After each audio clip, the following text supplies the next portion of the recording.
Hi, so I'm going to take a few minutes to talk about something around accessibility and belonging.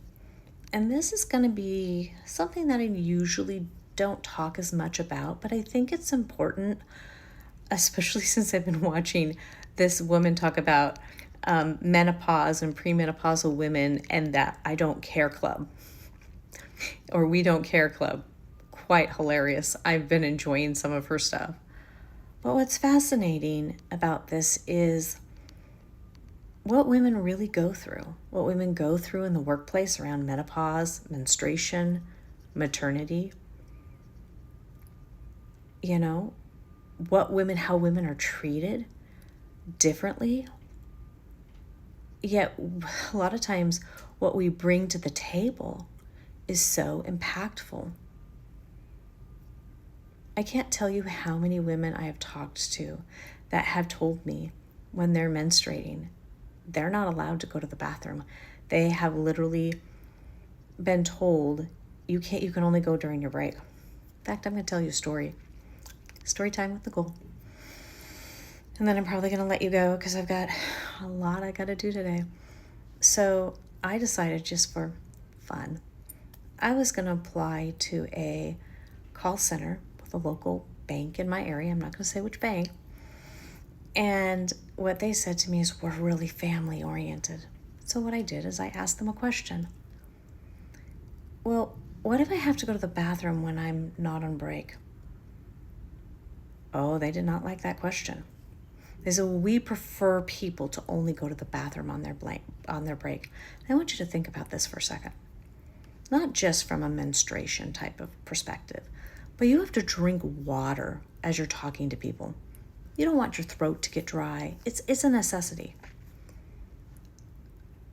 Now, they never called me back afterwards because I asked that question. But I want you to think about this.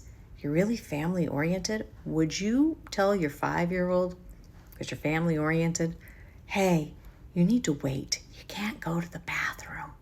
You need to wait 2 more hours, an hour. What happens if you're really busy? You need to wait. You need to wait. So why do we tell women when they're menstruating, you can't use the bathroom? You have to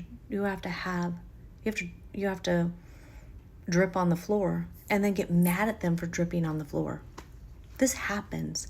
I've talked to multiple women where they have been told or they've been scheduled where they can't have a break. And that's literally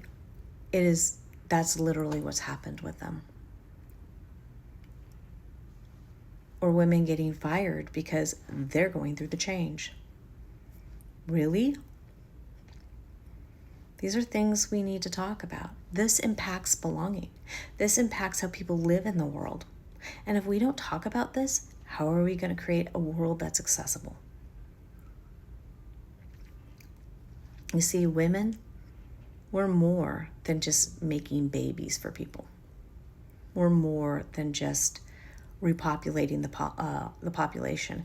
And if you keep treating women like this, pretty soon they're going to say, I'm sorry, I don't want to populate the population to have my girls be abused, mistreated. I don't want to give you sons who will mistreat my fellow sisters. I'm just not going to do it.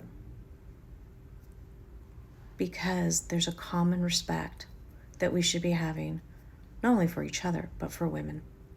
And we need to make sure that their needs are taken care of in this. So on that note, I know that was a little graphic. I'm trying to be very not so graphic, but it's something we need to talk about because it does impact belonging. So on that note, I'll see you next time. Bye for now.